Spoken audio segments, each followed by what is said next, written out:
안녕하세요. 박장백 사무장입니다. 이번 시간에는 누군가 사망을 해서 상속을 받게 되는 경우가 있죠. 상속을 받을 때 사망을 해서 누군가가 상속을 받는다. 그러면 상속인이 여러 명이 있을 수 있죠. 같은 동순위의 상속인들이, 1순위 상속인들이. 이 공동 상속인 중에 채무자가 있을 수 있겠죠. 이 채무자가 다른 공동 상속인들과 상속 재산 분할 협의를 통해서 상속을 포기하거나 상속 지분을 법정 상속분과 달리 정했을 때 과연 이 공동 상속인 중에 한 사람인 이 채무자의 채권자에게 사회행위가 되느냐, 즉 채권자 취소 소송의 대상이 되느냐에 관해서 설명을 드리겠습니다. 사회행위에 관해서 궁금하시거나 아니면 좀 더 알아보고 싶으신 분은 생활법률 0019를 참고하시기 바랍니다. 자세하게 설명해 드렸습니다. 이 상속재산 분할협의, 공동상속인들 간의 상속재산 분할 협의를 하는 것이 과연 사회행위가 되느냐? 이 채무자가 공동상속인들과 상속재산 분할 협의를 통해서 상속을 아예 포기를 했다. 이건 사회행위입니다. 완전히 포기한 거 사회행위가 됩니다. 그리고 상속재산 분할 협의를 통해서 자신이 받아야 할 법정 상속분, 이 법정 상속분은 정확하게 법에 정해져 있죠. 정확하게 수치로 나와 있습니다. 이혼을 할 때, 재산 분할할 때와 다르게 이 법정 상속분은 정확히 정해져 있습니다. 그것에 못 미치게끔 상속재산 분할 협의를 했다. 이거 사회행위가 됩니다. 그리고 더 나아가서 이 공동상속인들의 피상속인이 재산이 여러 형태로 가지고 있을 수 있겠죠. 부동산도 있을 수 있고 동산도 있을 수 있고 또 금전도 있을 수 있는 것이고요. 그런데 이 공동상속인들이 분할 협의를 하면서 이 피상속인의 부동산도 법정상속분대로 나누고 또 금전도 법정상속분대로 나누고 이렇게 해서 법정상속분대로 받으면 당연히 사회행위가 될 게 없죠. 될 게 없죠. 그리고 상속재산 분할협의도 사실은 필요가 없는 거죠. 그러나 이제 분할협의를 하긴 하죠. 이것을 이건 네가 갖고 이건 내가 갖고 같은 비율을 가져오더라도. 그래서 이 부분에서 대법원 판례는 피상속인의 재산을 상속분대로 가지고 오는데 부동산에 관해서는 이 채무자인 공동상속인이 부동산에 관해서는 이걸 포기를 한 겁니다. 부동산에 관해서는 하나도 가져오지 않고 대신 금전으로 받아오겠다. 금전으로 받겠다. 라고 하면 이 채무자가 채권자에 대해서 이 부동산을 가지고 있던 자신의 부동산을 상속하고 별개한 겁니다. 지금 약간 삼초포로 센 겁니다. 이 채무자가 자기가 가지고 있던 부동산을 처분한 것과 유사한 관계다. 부동산을 처분하면 사회행위가 되죠. 부동산을 처분하면 사회행위가 됩니다. 그걸 소비하기 쉬운 돈으로 딱 가지고 있으면 그게 특별한 경우가 아니면 사회행위가 되거든요. 마찬가지로 상속재산에서 부동산도 있고 금전도 있고 했을 때 여기서 부동산에 대해서는 포기를 하고 대신 금전으로 받는다. 이렇게 상속재산 분할 협의를 해도 그것도 사회행위가 된다고 보고 있습니다.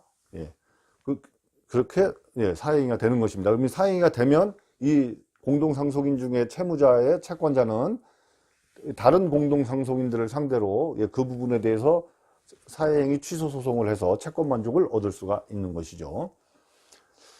그리고 또 한 가지, 또 이 상속은 이것으로 끝이 아니고요. 법정 상속분보다 덜 받으면 사회행위가 되는데 이 법정 상속분 말고 법정 상속분은 법전에 딱 정확하게 나와 있습니다.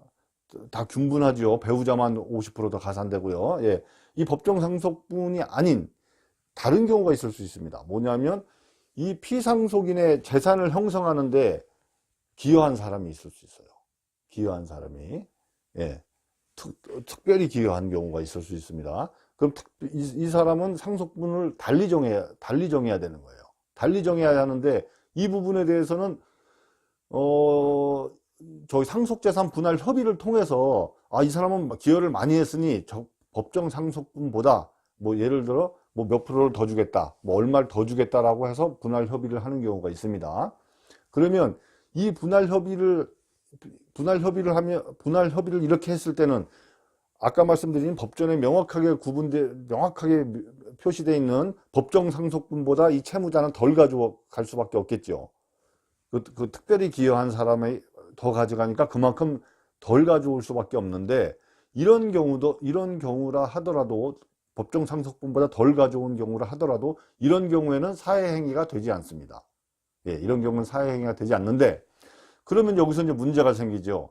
아까 법정 상속분은 명확하게 법전에 딱 규정이 되어 있지만, 균분하게 되어 있지만, 특별히 기여한 사람은 도대체 얼마를 기여했느냐, 어디에도 안 나와 있죠. 예, 그러면 어떻게 해야 될까요, 이것은? 예. 이혼할 때 재산 분할에서 설명드린 것과 유사하게, 물론 모든 상황을 다 종합적으로 검토해서 정해줘야 되겠지만, 종합적으로 모든 상황을 종합적으로 검토해서 결정돼야 된다. 이게 문외한들의 법률 전문가가 아닌 사람들에게는 굉장히 어렵습니다. 예, 저희도 어려워요. 예, 어려워요. 그게 도대체 어느 게 적정한 것인지 상당히 어렵게 느껴지실 거고, 예, 그러실 건데, 이건 역시도 마찬가지로 이 공동 상속인들이 협의를 통해서 상속재산 분할 협의를 했을지언정, 이 공동 상속인들이 서로 더 가져가겠다고 다투어서 소송이 갔다는 전제, 소송으로 재판으로 결정난다는 전제 하에 그 재판에서도 열심히 다투었을 때 인정되는 특별히 기여한 사람의 그 기여분, 즉 판결로 내려졌을 때 인정될 만한 기여분, 그 정도가 적당하다고 봐야 되는 겁니다. 그 정도보다 더 많이 갔다고 하면 이 공동상속인 중에 이 채무자인 공동상속인은 사회행위를 한 것이 되는 것입니다. 그럼 채권자가 이렇게 들어오겠죠. 자, 그런데 그렇다면 공동상속인 중에 특별히 기여한 사람이 있어서 이 사람은 더 많이 가져갔다.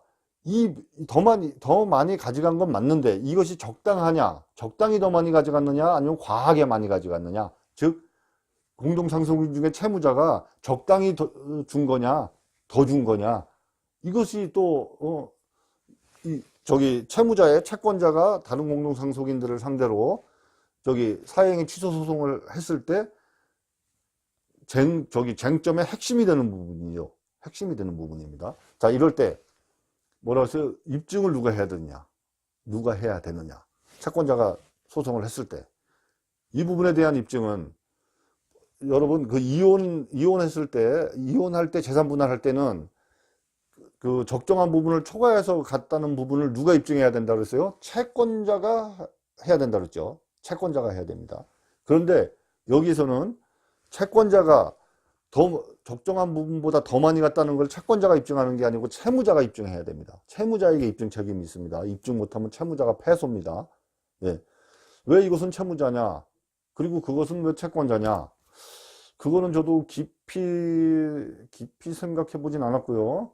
또 생각해 본다고 해도 어쨌든, 예, 대법원 판례가 그렇습니다. 판례가 그 입증 책임은, 이 상속재산에 대해서는 채무자에게 입증 책임이 있다라고 보고 있습니다. 그리고 지금 설명드린 것은 아까 초반에 설명드렸죠. 상속 포기도 되고, 사회행위가 되고, 법정 상속보다 적게 가져온 것도 사행위가 되고 한다고 말씀드렸는데, 거기서 아까 설명드린 상속 포기는 이 공동 상속인들 간에 자신들끼리 상속재산 분할 협의를 통해서 상속 포기를 한다는 거예요. 그냥 인감도장 꾹꾹꾹 찍어서 자기들끼리 합의한 겁니다. 이것이 아니고 법원에 상속 포기 심판 청구 신청을 해서 법원의 결정으로 상속 포기가 된 것은, 그것은 순수한 재산권에 관한 행위로 보지 않기 때문에 신분권에 관한 행위다, 대체로 이렇게 보고 있기 때문에 그것은 사회행위가 되지 않습니다.